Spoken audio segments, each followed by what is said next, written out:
the word that comes to me now is fearless. And it's because I grew up in the family of wrestlers, fighters. So my dad was a wrestler, my brother was a wrestler. Wow. Did not expect that.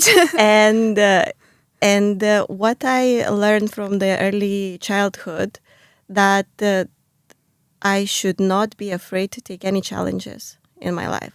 So I really wish for Cyprus to be more aware of the professional women who are the mothers as well, and to build the certain environments for them that they could raise their children. On today's episode, I'm speaking with Greta Skemaite, who is the co-founder and CEO of VG Freya Labs, a deep tech company focused on bringing disciplined process intelligence to biological production, starting with fermentation in food and beverage SMEs. After over 15 years' experience of legal practice in the corporate world, Greta is now co-leading the revolution of the fermented food and beverage industry through innovative approaches and a strong emphasis on transparency, health, and sustainability. Greta? Hello. Welcome, everybody. Welcome to the Future Makers podcast. Thank you for having me here. Of course. My first question to you is based on one of my favorite philosophers, Kierkegaard. Kierkegaard says we understand life backwards, but live it forwards. How does that apply to you? What do you see in how you prepared in your past life, let's say, and how it's helped you found what you are doing today? That's a very deep question, I would say, and we are starting this conversation in these, philosophical thoughts.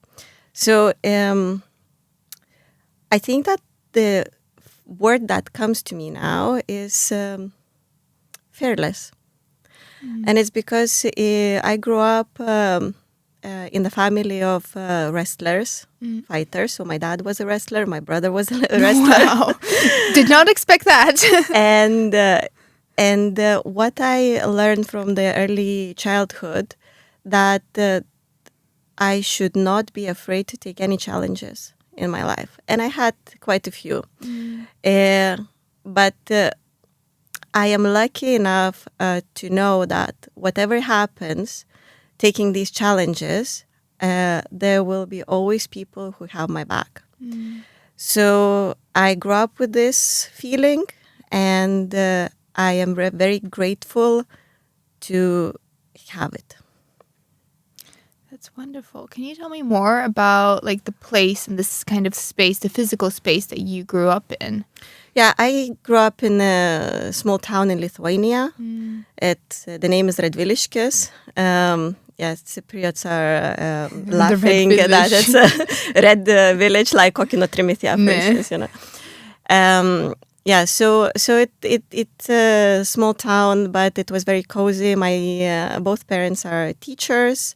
My brother is a lawyer, and there is a saying that the child should be raised by a village. So I had this small village around me all the time. My aunties, my grandparents, they were always next to me.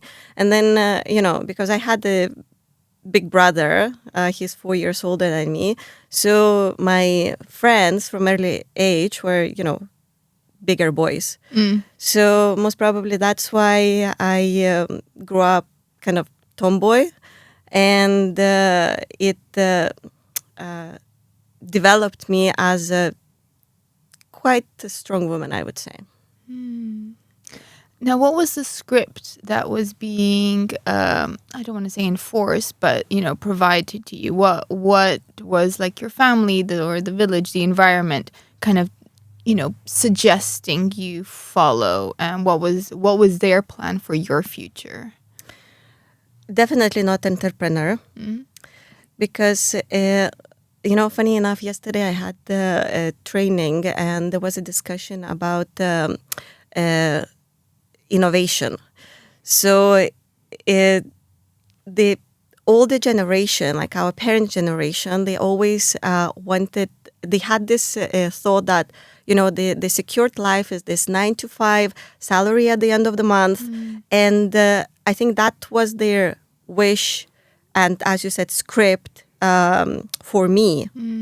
Telling the truth, I'm not sure if my family, the older family, still know what I'm doing, because entrepreneurship is not something that you can easily define, right? So answering to your question, I went completely off the script. So my family projected that my brother and I will have a law firm, that probably we will work together. Maybe I will go to the public sector, but there will be always secured a salary at the end of the month, and everybody will understand what I'm doing. So at this point of my life, I took the challenge, and then, as I said, I went completely off script, and I am proud of that. So you studied law, and you studied in Lithuania, correct? Yes, I have master's in law, and I finished law in Lithuania. I took my master's diploma, and the next day I came to Cyprus. Oh, was it a spur of the moment decision, or? Let's say at that time I wasn't in a very good place. I wanted to, well, first of all, my thesis didn't go as planned because of certain situations. But I got my diploma. I mean, I finished with the high grade. And I always had this feeling that what I'm going to do in my life is I will be working a volunteer's job, and I will, at that time, I thought I will save all African children. So I applied for the internship, and I won the project. But then the last minute, I got a letter from European Union saying that, unfortunately, the funding was postponed. So, these things added up. And then one of my friends, who was at that time married with the Cypriot person, she said, okay, I see that you are not very well, so come to Cyprus, and, it's a nice island, just relax. And a couple of years ago, from that conversation with my friend, I visited Cyprus. I visited, and I said, it's a very nice island, but I will never live here. And this never say never, it kind of... Further to talk about more about your path, I want to know about any female role models you had growing up. Did you have any? What was your connection to them? So my first role model, I think it's my mom. She is a very strong person, and I always felt, so I had my dad and my brother who were always, there next to me, like strong personas, right? The physically strong personas. And then it was my mom, who's mentally very strong.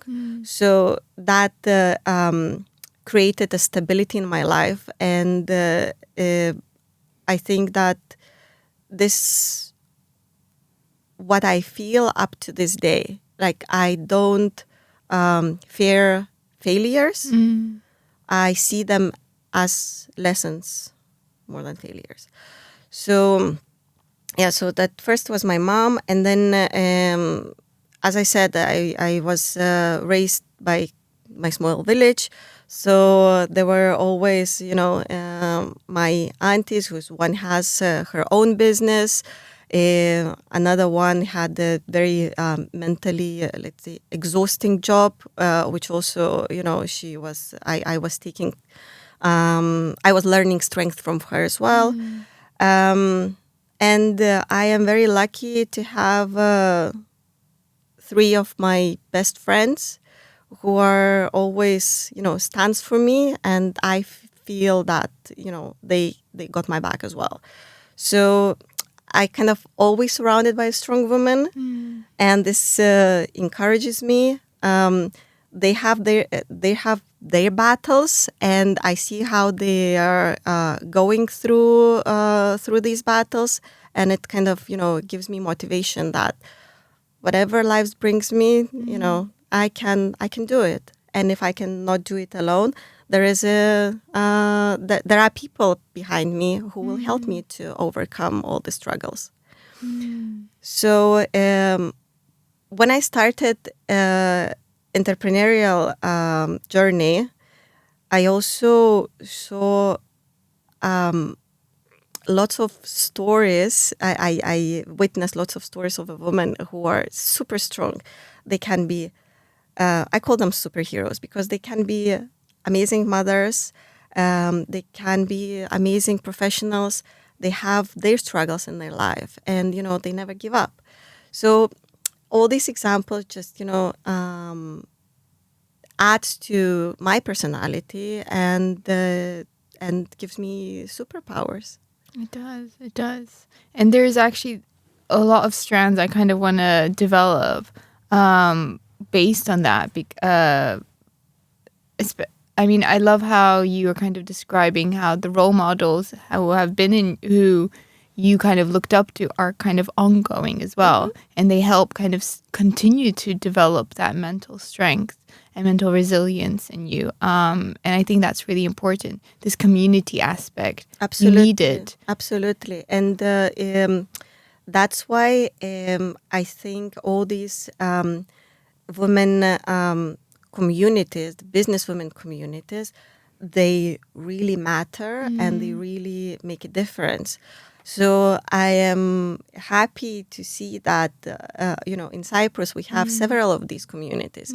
And every woman can find where, she can belong. This because the feeling of belonging is also very important. Yeah, and kind of share in her own struggles. There are sometimes some things that you as a woman experience that I think only other women will be able to empathize because they have gone through that. Absolutely.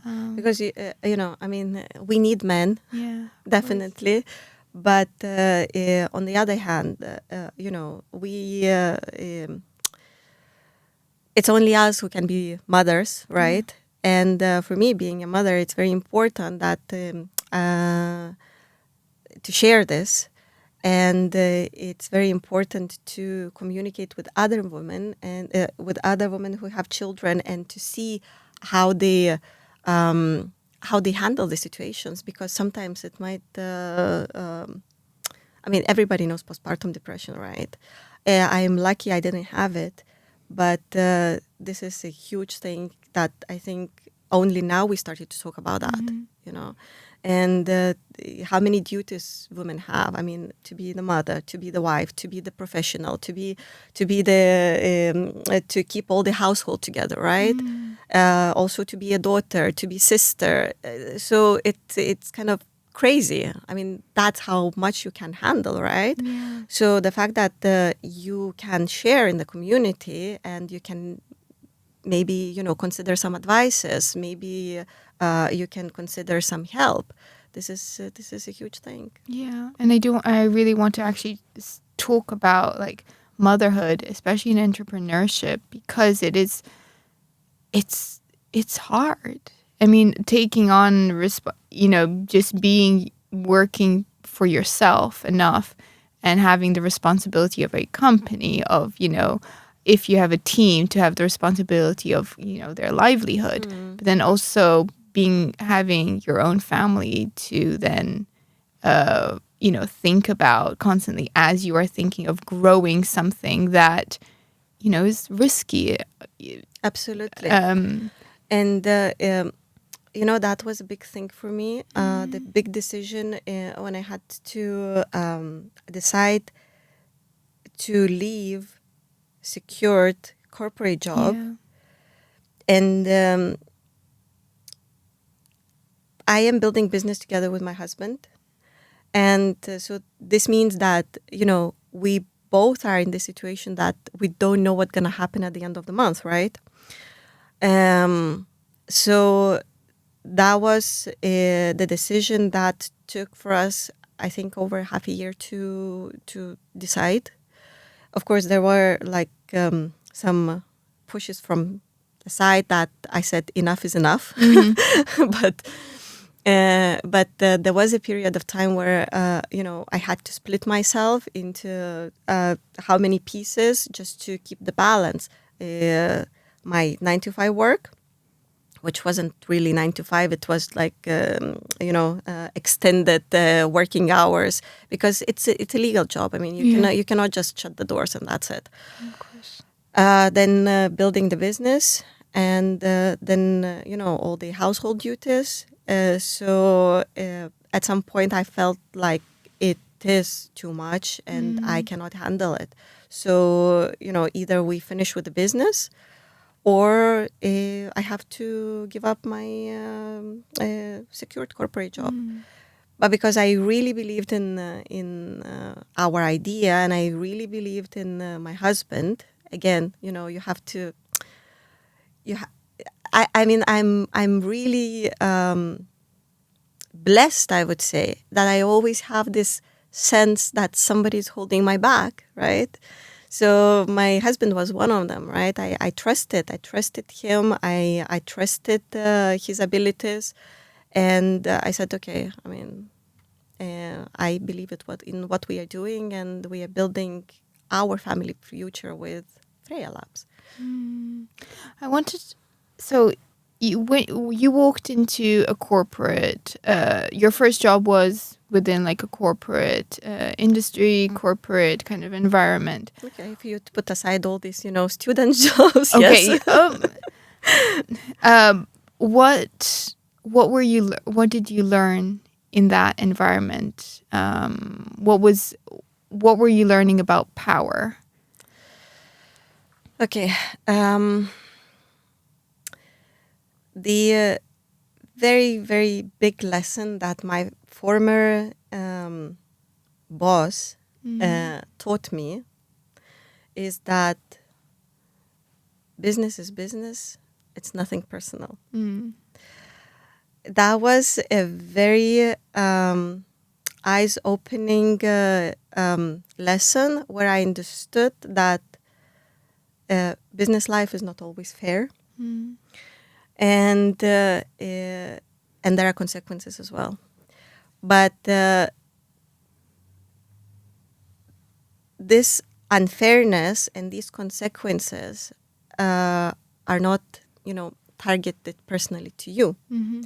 So it's just how things work. If you are the weakest link, you have to leave, right? So maybe you are weakest link at that period of time.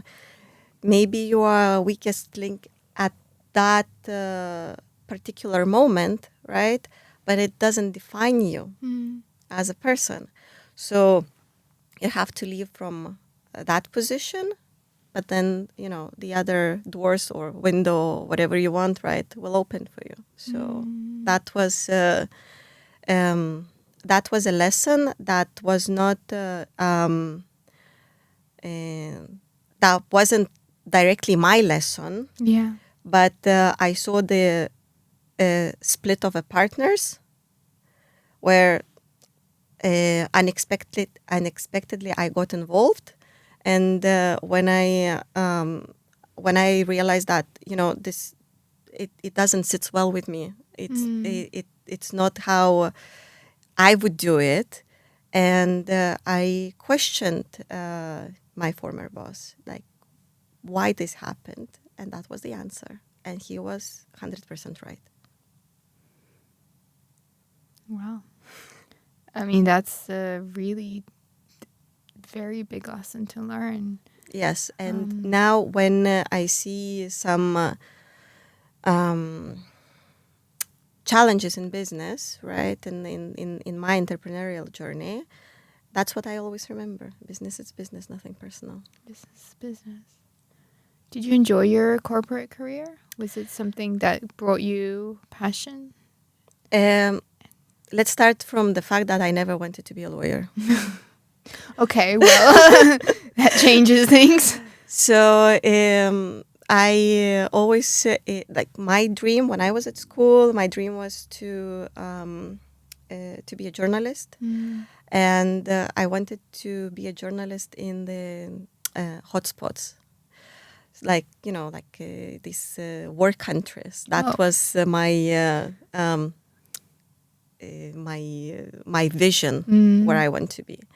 When I finished my bachelor in law, I was considering where to go for masters, and I wanted to go to the military academy where they had international law, but then some things happened, and my mom kindly asked me not to go there.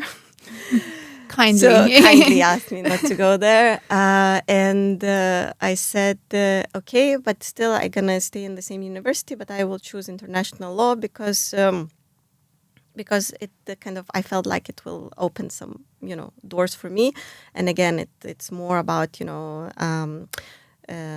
European law. It had some humanitarian law. So I was enjoying it.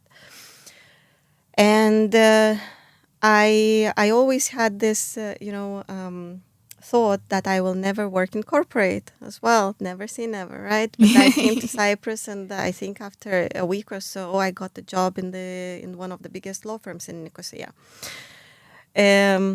So it was very interesting. There were parts that I enjoyed. There were parts that I didn't enjoy.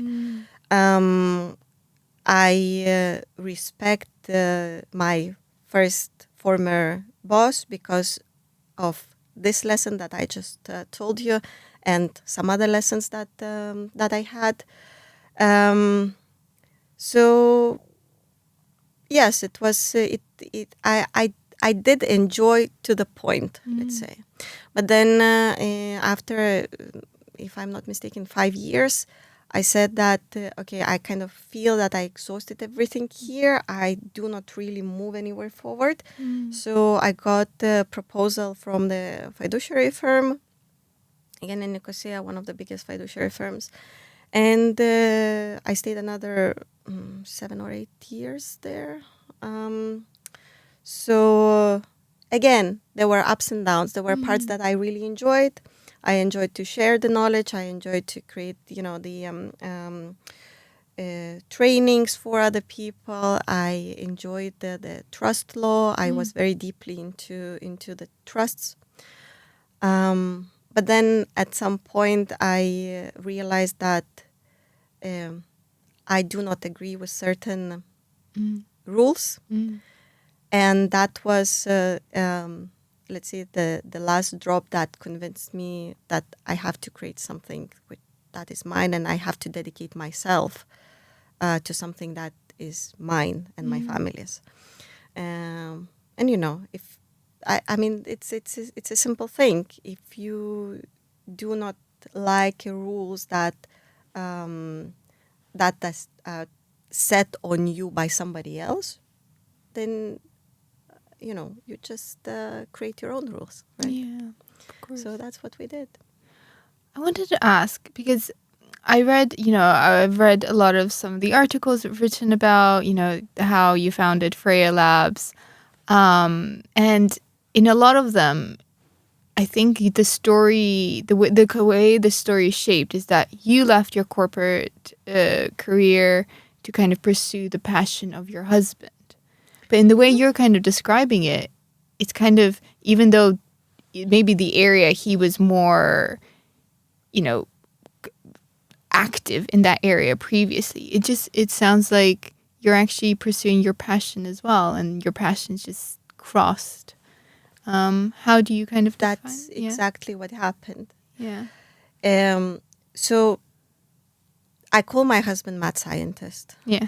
He's a marketeer, so he's not actually scientist, but he's kind of Breaking Bad situation, let's say. Mm-hmm. So he loves to experiment. He's very passionate. He's very self-motivated, and I admire that, So when you live with this mad scientist, you kind of, get this influence. so so it started. I became curious. Like, what is this?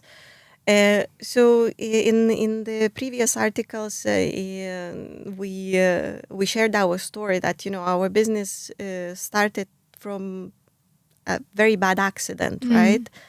So all this planting, experimenting, fermenting, it was his therapy. But I think that I will take this reward to myself, saying that I encouraged him to find this passion again, because he was in his business. He had his own marketing company, right? So it was a big thing for him to close that marketing company after the car accident. So I saw this. Of course, I am not a doctor. I'm not a psychiatrist, but I think it's a very valid statement that he went through kind of post-traumatic depression. So he had to find this passion again, right? And I encouraged him. I said, just do something. I don't care what. Just do something that would motivate you again. So we started with mushrooms, which was a very interesting project. And then these chilies happened everywhere in the house, and lots of experimentation. And I became curious as well. So now, I think during that period of time, we kind of crystallized our positions as well. He is more concentrated on the product, like to drive that product forward. I am more concentrated on legal aspects, on the business aspects. But I am happy that I can organize everything. I can see what we can do further, how we can draw business further, like what opportunities are there. This is very exciting for me. And when at the end of the day we both look to 2-3 years,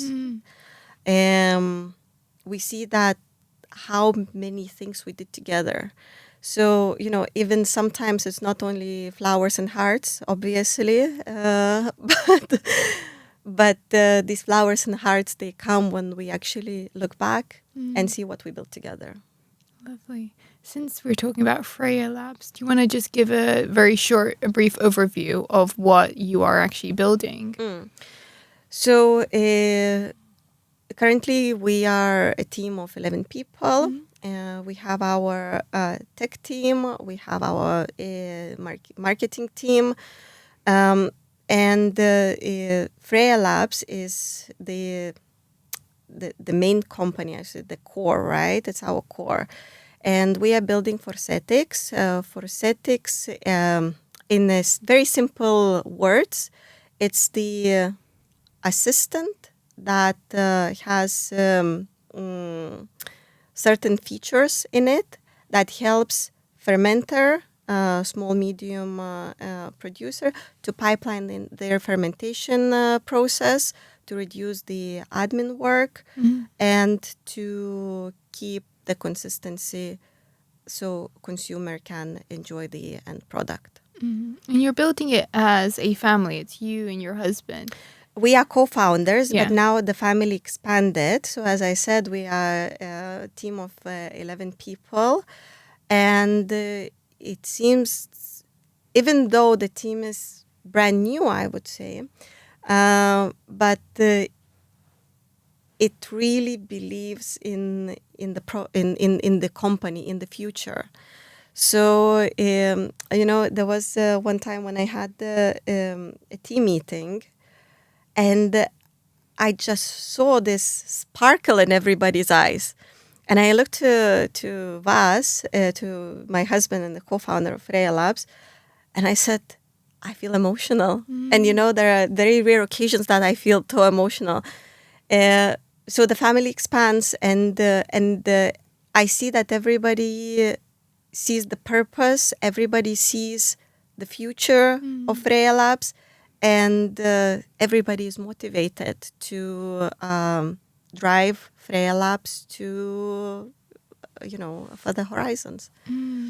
And what I really like about, when I see some of your posts like on LinkedIn or any other social media is that in a lot of the time you bring your daughter who you named Freya Labs after her. Yes. And I think it's a beautiful thing to make visible of, from an early age, bring her into the business in a way to kind of see you work. But it's that little thing of, I don't want to say modeling, but you are kind of becoming like this role model for younger women who are trying to understand how to build a career while still wanting a family. Can we talk about that? How you are able to build a family whilst building another family as well at the same time? How they merge? So, first of all, my husband and I, we identified very clearly that everything what we do is for her. Okay, it's for our family, but ultimately it's for her. So, Freya happened at the very same time as Freya Labs happened. So there was there is no separation. She's part of it, and it is very important for me to show her that she can. First of all, you have to pursue your dreams. The second thing, it will not be easy. The third thing, you have to compromise, but you have to be loyal to what you're doing. So, we are going to all these events, and we are bringing Freya with us. So the community already knows that she comes kind of as a part of Freya Labs team, right? She's one of the representatives. She even has the T-shirt. And she's for me. It's very important that there would be more spaces for mother entrepreneurs to bring their children, because what we see in many occasions that the moms or the dads, right, they are going to the long business trips, and the children are left with grandparents, aunties, nannies, whatever, right? So to me, it's important that she would be with me and with her dad. She needs to see us. And it is hard because she needs attention. Sometimes she is loud. Sometimes she is naughty. But if you really want, you can manage this. And I would say, jealous of the environments that such countries as Belgium allow in the workplace. So one of my best friends, she lives in Brussels and she works in law firm. So they allow children to come to the office.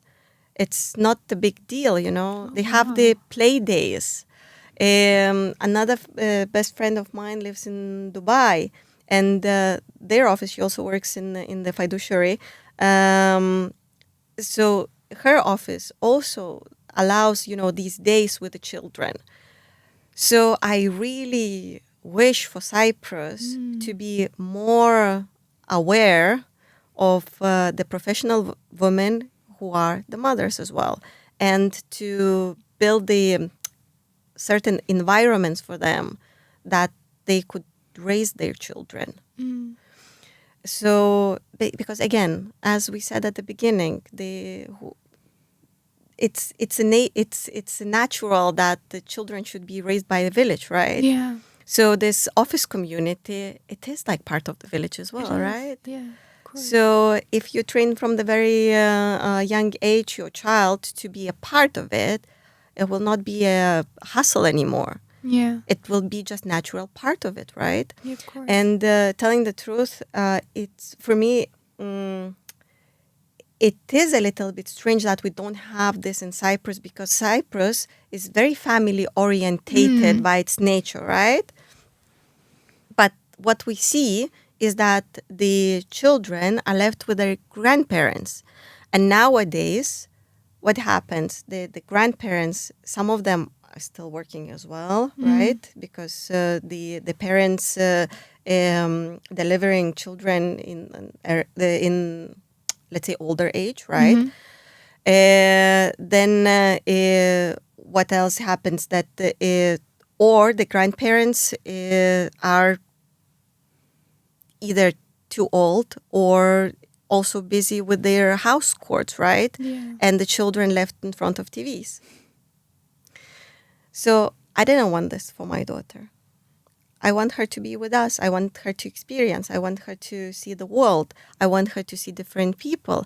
And I want her not to get frustrated or excited if she sees different person, different race, different, I don't know, outfits, different hairstyle, right? I want that for her it would be her normal.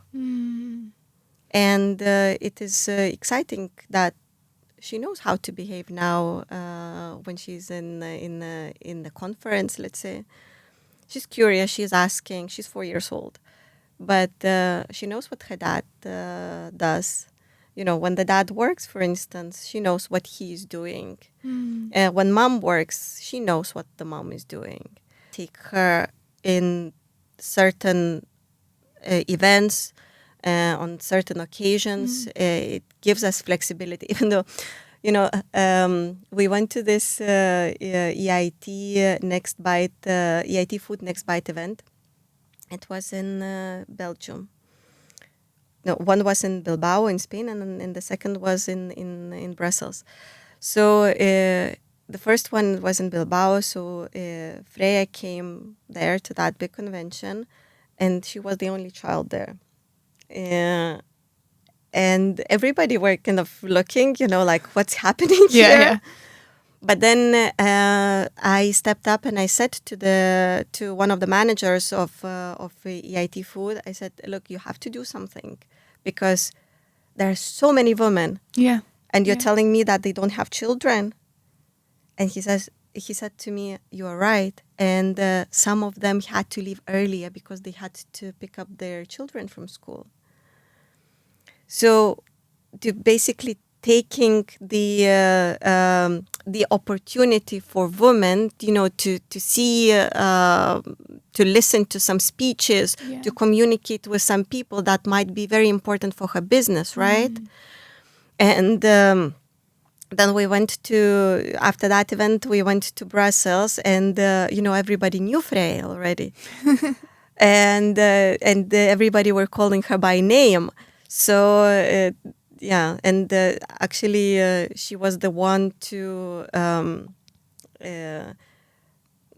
to introduce me to one of the let's say biggest people in EIT food, because she just bumped into him. Look at her making connections. Exactly, and we are laughing. She's the best networking participant, right?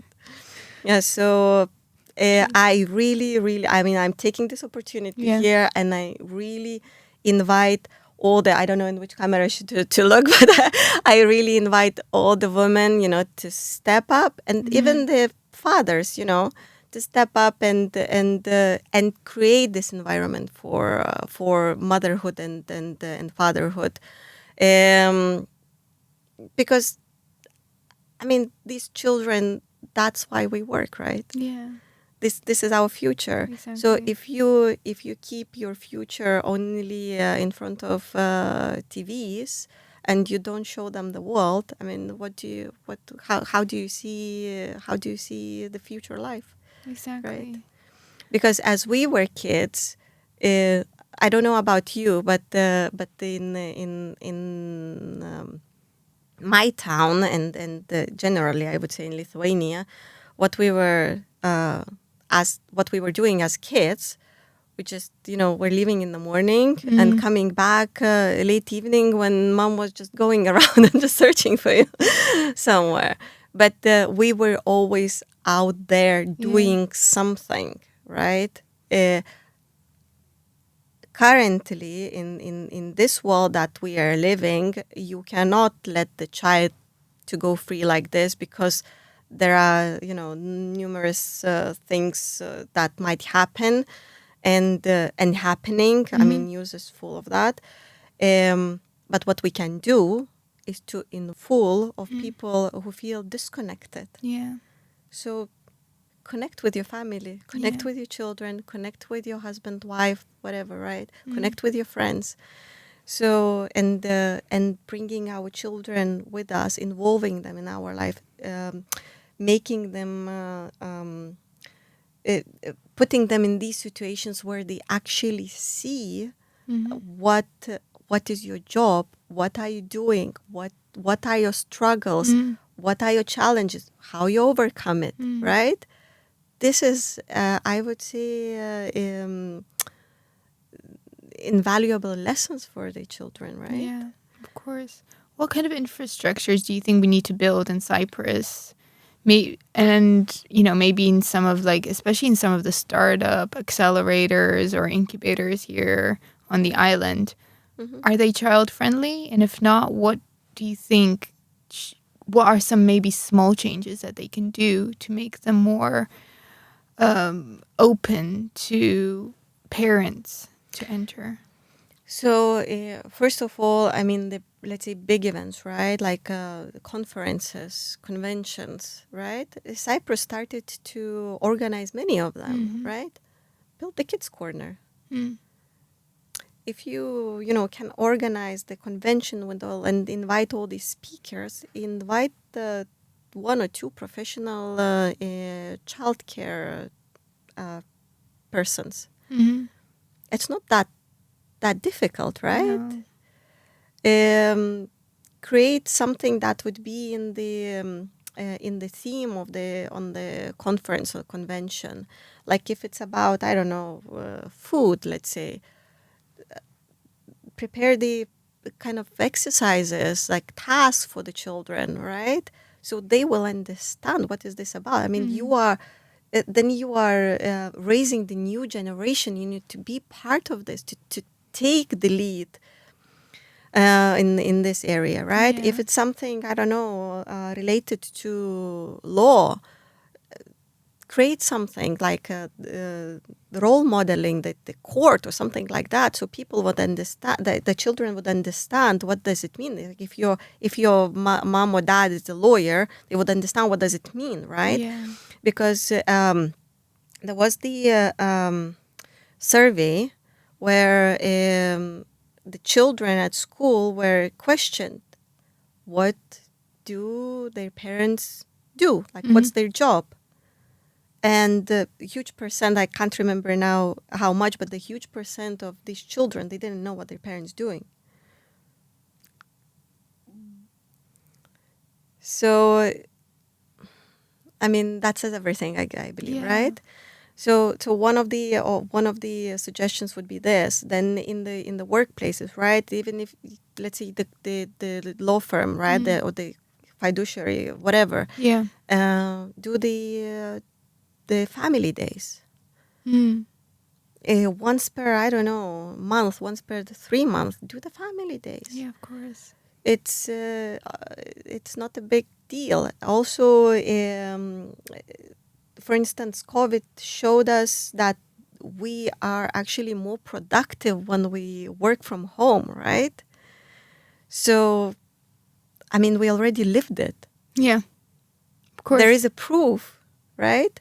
So allow your employees to work from home on their time schedule.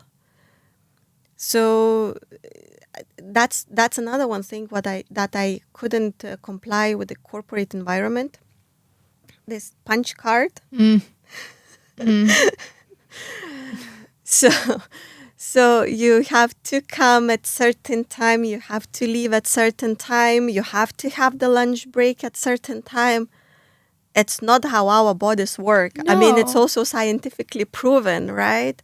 So those companies that have 4 working days instead of 5 working days, they are more efficient, they are more profitable. It's proven already. So I don't understand why some employers, they are so stubborn to have employees just sitting there and doing nothing. I experienced this in my previous workplace, right? And I questioned it. I asked the question. I said, like, what do you prefer? Somebody that does a job 100% and leaves? Yeah. Or somebody that would just, sit there and uses your resources. So, this is simple math. You don't need to be a mathematician to understand these things, right? Yeah. I understand there are certain jobs that you have to be, but most of the jobs nowadays, they are not like that anymore. Yeah, exactly. So if the person cannot cope with the deadline on his or her schedules, then you have to have a conversation with that person, right? And maybe that's a weak link in your company. But if, everything goes smooth, the person meets the deadlines, the person delivers a proper job, so why do you need this punch card policy? How do you work in your company? What is the the dynamic there and the structure? So in our team, we have people who have different obligations as well. Our junior developer is still a student, so we have to give him a flexibility with his studies. We have other team members that have other obligations that they had from before. So they told us that, in these periods of time, let's say we will not be 100%, but in other periods of time, we will be 120. So the dynamic is that they set the deadline. Yeah. Me as a CEO, or we as co-founders, or we as management, depending on the question, we approve or negotiate the deadline, and then it's the responsibility on the team member to deliver the work on the set deadline. But I think what is most important is to give an employee ownership of his or her work. Yeah. Because if you just, and that was one of my my first, let's say, rules, I will not micromanage. Yeah. I don't have time for that. So you have to have the ownership of your work.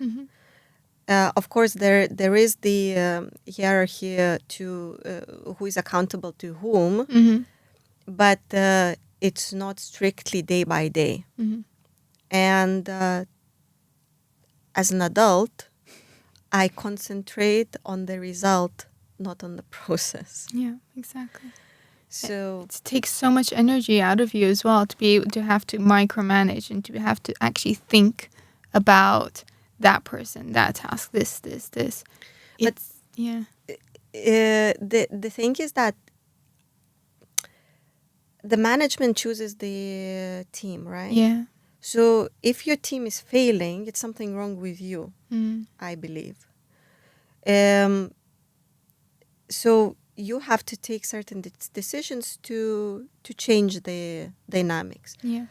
So there are I'm not saying anything. I mean, there are people who love this 9 to 5, and that's their schedule, and that's when they are the most productive. Mm-hmm. But I think that it became a minority of these people, right? But I am open. So in the team, I am open for suggestions. So if somebody would tell me that, look, I am more productive this 9 to 5, Yeah. it's fine, no problem with me. Mhm. Do your 9 to 5. If somebody would say, I want you to review the steps, I would say, okay, if I cannot review, there will be somebody else who is senior that would review your work. That's not a problem, especially for, let's say, the junior team members. It's important sometimes to follow the steps, Yeah. right? And to double check them and to advise them, Mhm. so we would avoid the big mistake at the end of the task. Mhm. Um, but generally, the vibe is give me the result, bring me the result. That's what I care. Let's talk about leadership. What kind of leader do you think you are? How would you describe your leadership style? That's a very difficult question. Yeah, for of me. course. I hope I am a good leader, but that's only my hope, right? I'm trying my best. In my team, people are how to put it? They are very independent. They are professionals.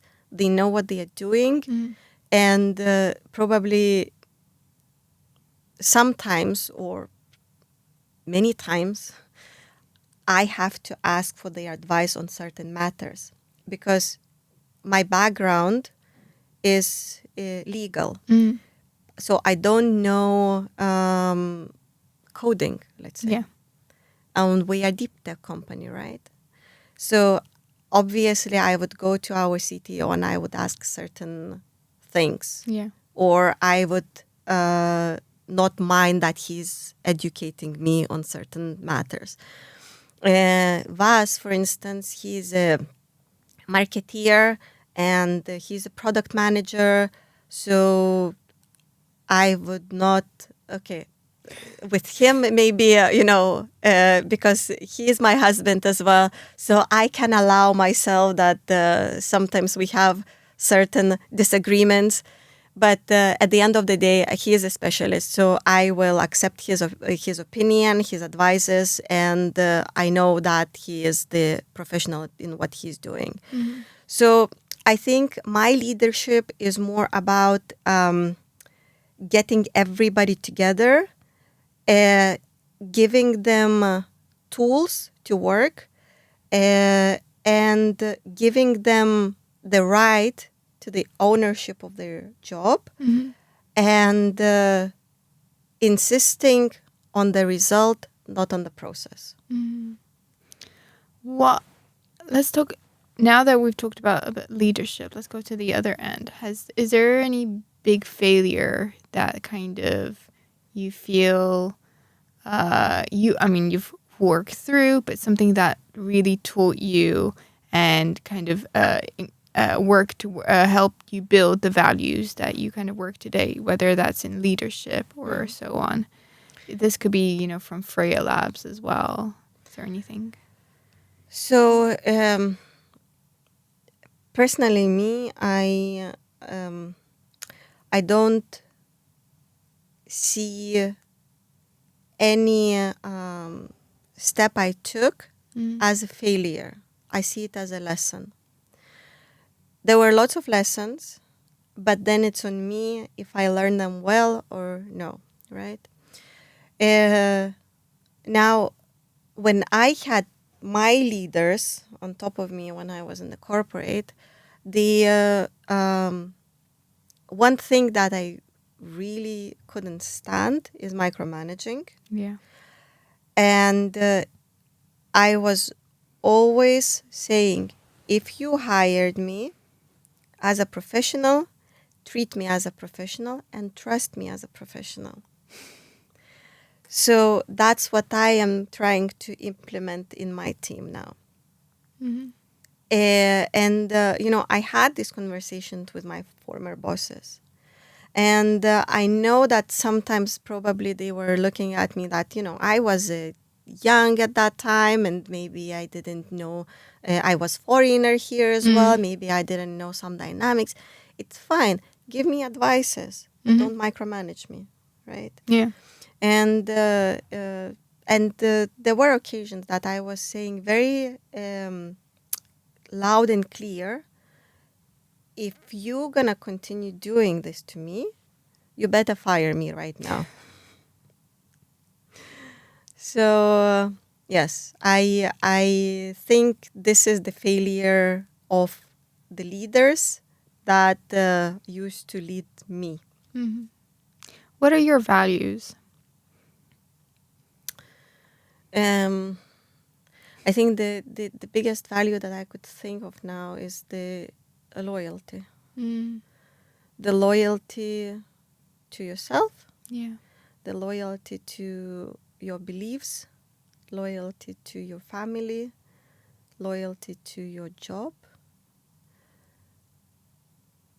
Yes. And I can hear that kind of in how you're speaking, this loyalty to what you're building, to your daughter. It's like a promise you made her. And I can see it being played out. How you were describing that, you bring her into so much of your whole life and how you're building. It's this, when you said loyalty, I was like, I'm not, it's something I've been hearing throughout this whole conversation. And I think it's such a strong word, loyalty, isn't it? I think many people nowadays lost this word. Yeah. And telling the truth, I don't blame them because, there are situations in life where the loyalty and trust is in sometimes even in humanity. I mean, with the current geopolitical situations, like here and everywhere, you just like you cannot understand what's happening, to whom to trust and to whom to be loyal. But I think that if people would be loyal to themselves and to their beliefs and understand that the core is the family and the children who gonna move this world forward, then I think the life would be prettier. Yeah. I keep seeing on social media all this conversation about, a strong woman is somebody who's independent, who's building by herself, who, does not need a man or this or that. But yet, what would you say to that?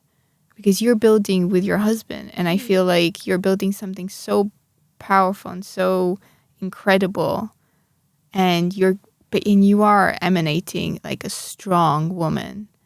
So how do you kind of answer to this claim on social media? I believe that strong is not equal alone. Because we have this saying in Lithuania. The translation would be, I don't know if there is something similar in English, but the saying would be that the soldier alone is not a fighter. So you cannot fight your battles alone, right? So you have to have this community around you, a family around you. That's why during our conversation, I said a couple of times that I'm very grateful that I have this community. I have this sense that, there are people who hold my back. My husband, he's amazing, not only as a husband, but as a businessman and as a father, because, without him, that wouldn't it wouldn't be that easy to bring Freya to all these events and for her to experience what she's experiencing now. My best friends who are always there as well, my family who is always there for me, the community that I built here in Cyprus. I participated in a few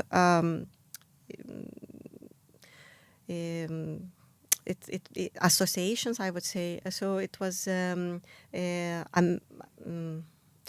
AWE. Now I cannot say the description. So basically, it was American Embassy that was funding women entrepreneurs community, and they're amazing women. Then there was the Femme Forward. It was online, but still you can see that, there is like a beautiful community of women. I participated in We Lead, which is EIT food women community. And, in all these communities, I don't remember even one woman who would say that she doesn't need a man. But a man not as a leader or something on top, but as a partner, right? So, I mean, and when I talk about the men, it's also not necessarily husband, because there are different family models. But women and men, we are humans, so we need each other as partners, as friends, as colleagues, as different roles, brothers, fathers, right? So I don't understand this statement that I am a strong woman and I don't need a man. It just doesn't make sense to me. No. And why do you identify a man? I mean, then identify I don't need a human. But then if you are alone, standing there strong, you don't need anyone. Nobody needs you. So it's kind of, give and take situation, kind of. Exactly. It's complete disconnection from we as humans are social creatures, and you are taking the humanness, I feel, out of yourself and not giving yourself the opportunity to grow even further if, by allowing a community, a partner to come into your life. I believe that any strong woman or man, they have to have a community to show that strength, to maintain that strength. So yes, maintain is the key word here. You can do it for a while, but you're just going to burn out. You need that sustainment, and that's where a community comes in to sustain you. And I think every entrepreneurship training, there was this advice from the mentors: delegate, delegate, delegate, delegate. And for entrepreneurs, sometimes it's very difficult to delegate as well, because you believe at the beginning that you have these superpowers, that you can do everything by yourself and you don't need anyone, and nobody will do anything better than you because you know best. But then at some point, you understand that that you cannot do anything alone. So you have to delegate, and most of the time you have to delegate to people who are more knowledgeable than you in certain aspects, right? So, and there's no shame. It's the same thing as I don't think that somebody should be ashamed to ask for help. And this help might be different: physical help, psychological help. And I think, these depressions and burnouts and panic attacks that happening to many people now, it's because we forgot how to delegate and we forgot how to ask for help when we need it. Yeah. Because it's always this individualistic approach that it's me, it's I, and I will do everything because I am superhero. No, you're not. You are as much superhero as you have people who can hold your back. Exactly. And if you, as a superhero, what you should be doing is conserving your energy. You're conserving yourself so that you can go forward. If you think superhero was able to save the city by himself, no.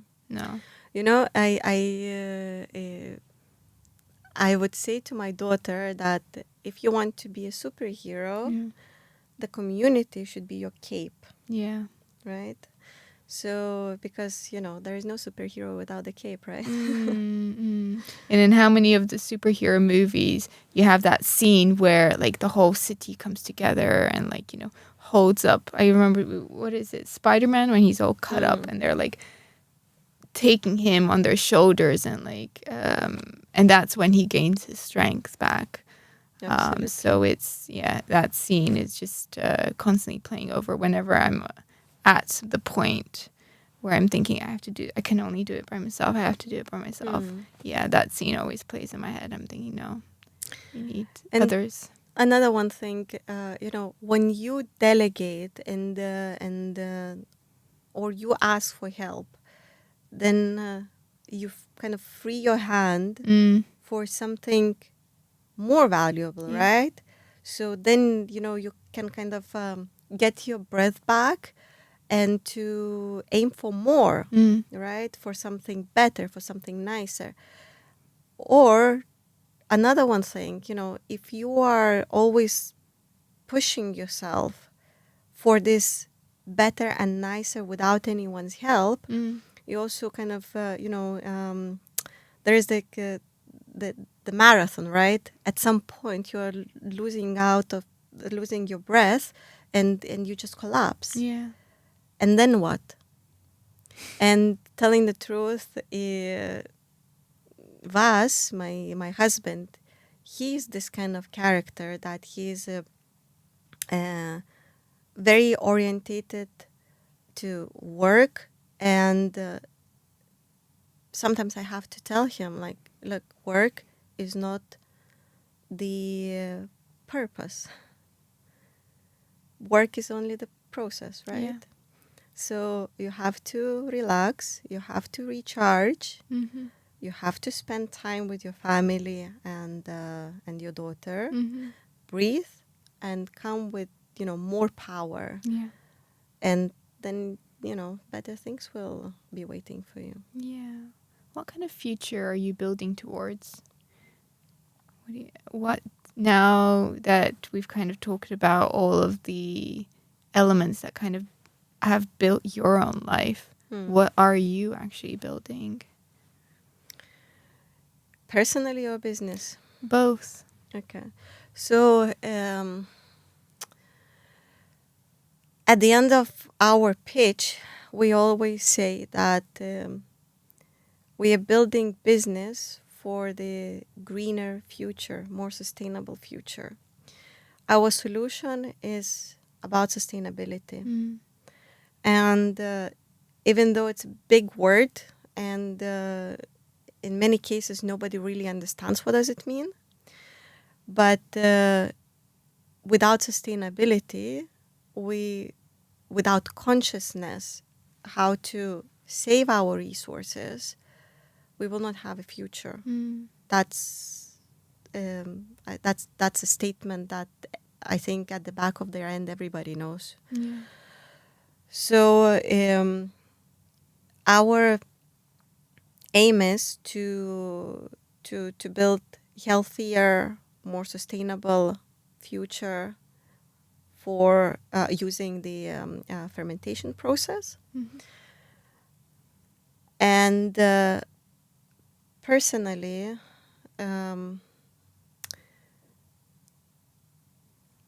I think that it's very true that every person should do, if every person would do something to that, to the sustainability, something to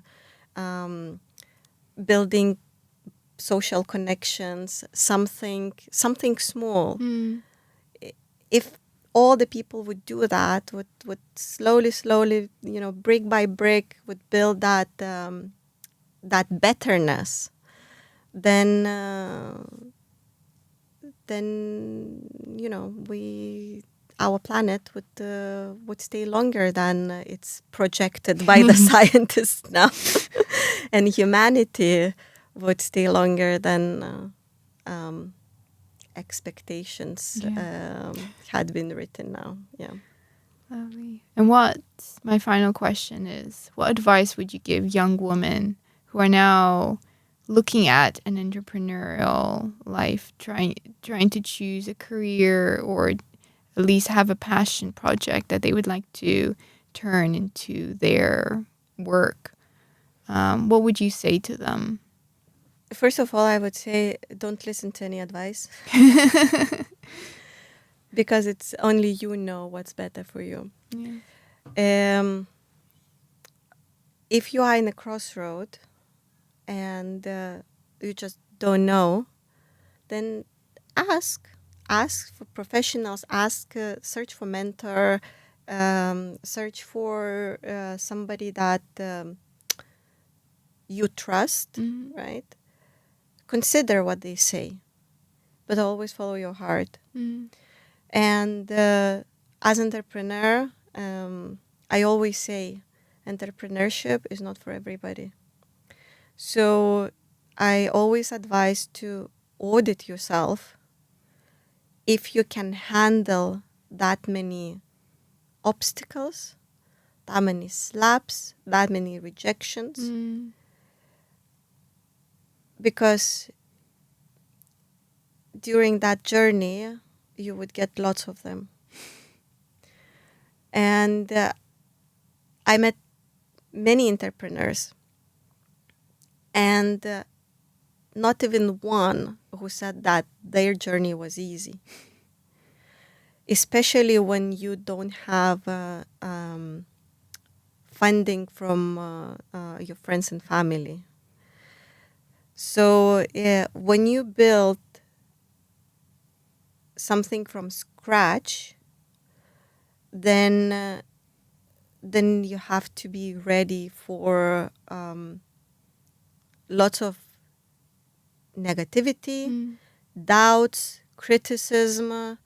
Um, from our own experience, I think even we didn't think a couple of years ago that Freya Labs will be on the European stage, pitching to global investors, getting noticed by global media. Mm-hmm. So it was when you started, when you put your mindset and you just go for it, it will take you there. Yeah. But again, as we spoke before, don't forget that strength is not individuality. The strength is the community. So if you don't get the support from the family, Mm-hmm. because that was another thing in one of the, I think it was AWE event, this Women Entrepreneurs event, where one lady stood up and she said, my biggest challenge is that my family do not support me mentally. My family members do not support me mentally. And it kind of demotivates me, and I'm not sure if I want to continue that. But then what we said to her that, welcome, you are in the right place. Yeah. Because if you have to prove to your family that your project is worthy to be accepted, then we accept it. We want to hear you. We want to support you. We want to empower you. So find the right community that would support you. And I think this applies not only for young women. I mean, we have so many mid-aged people who, for one or another reason, they lost their jobs, for instance, or they just realize that they are not in their shoes anymore. Yeah. And they want to start something new. And I think for them, it's much more difficult than for these young people, right? Yeah. Because if they fail, this is like their failure is on a higher stake than the young people. Yeah. And I think now when we talk, the advice is for any person, find the right community for you. That's a beautiful note to end on. Thank you, Greta, for this, very inspiring conversation. I learned so much, and I feel very empowered and just a little excited to kind of see where Freya Labs go. But it's not even that, to have you kind of representing this, modeling, what it means to be a strong woman, that is a healthy way to kind of live, and a way to bring in a way to be strong, but also find joy in life. I feel a lot of what is being put out into our online visuals is to be separated and to have to choose between a career, a family, or anything else, education, whereas you are modeling something that shows that we can be human and have everything, maybe not everything at the same time, but be able to have the things that bring us joy in every aspect, and also to be very healthy models for the next generation to come, starting from your daughter, but also encouraging people, her peers, to to find somebody to look up to and to be able to grow into. So thank you very much. And I believe that this podcast will empower lots of women. And I think that you're going to have even the ladies who achieved even more than me. And I wish you all the best. I think that you are building the community. I hope so. With this podcast, and I really didn't feel like I was interviewed here. I felt like I'm having a deep conversation with the friend, and thank you for those questions that kind of made me open, and I would say at some parts even be vulnerable. Sharing my personal experience, and I wish you all the best. Thank you so much, Greta.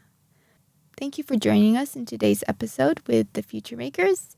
If you'd like to listen to any of our other conversations, the link will be in the description. Until next time.